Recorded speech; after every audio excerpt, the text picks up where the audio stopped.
Moscow, Idaho has always been the kind of place where people leave their doors unlocked. It's a quiet, close-knit community tucked away in the Pacific Northwest, insulated from the chaos of major cities. Anchoring that community is the University of Idaho.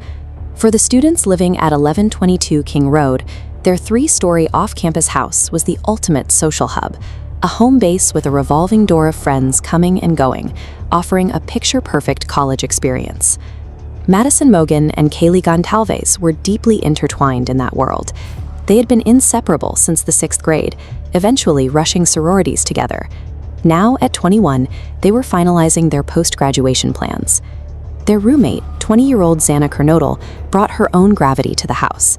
She was fiercely resilient, a former competitive gymnast known for taking bad situations and turning them into good ones.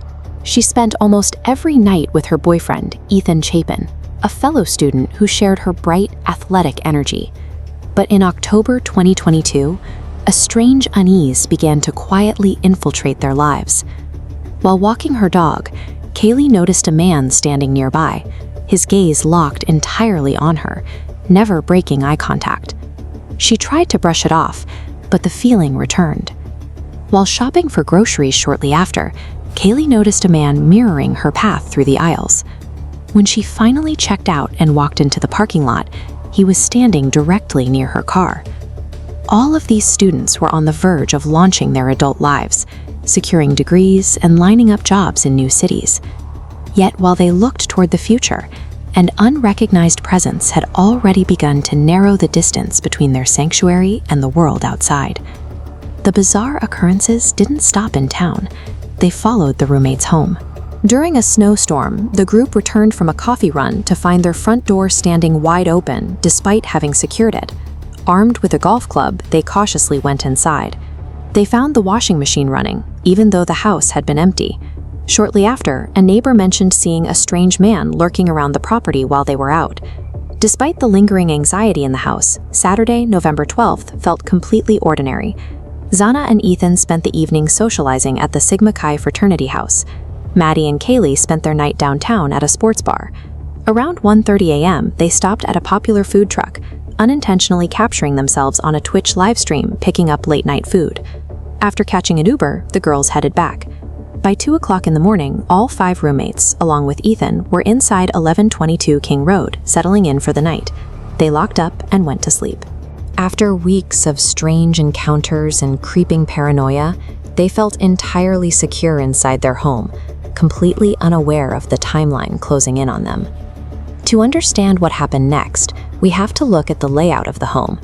The house was staggered across 3 levels. Bethany slept on the ground floor. Dylan, Xana, and Ethan were on the 2nd floor, while Maddie and Kaylee shared a bed on the top floor. This timeline shows exactly when the perimeter was breached. At 3:30 a.m., security cameras from nearby homes caught a white Hyundai Elantra driving past the King Road house. It circled the block over and over, driving slower with each pass, before finally stopping. Inside, Xana was still awake. Around 4 a.m., she received a DoorDash delivery and brought her food back to bed, scrolling through TikTok while Ethan slept beside her. Shortly after that delivery, Dylan woke up to a disturbance upstairs. She initially assumed it was Kaylee playing with her dog, but the noises persisted. Dylan heard Kaylee's voice clearly say, "There's someone here." This was followed by the sound of crying, and then a deep male voice offering a disturbing reassurance, telling one of the victims that it was okay and he was going to help them. Terrified, Dylan cracked her bedroom door open. Peering into the hallway, she saw a man standing about 5'10", dressed entirely in black with a mask covering his face. He walked directly past her room and slipped out the sliding glass door.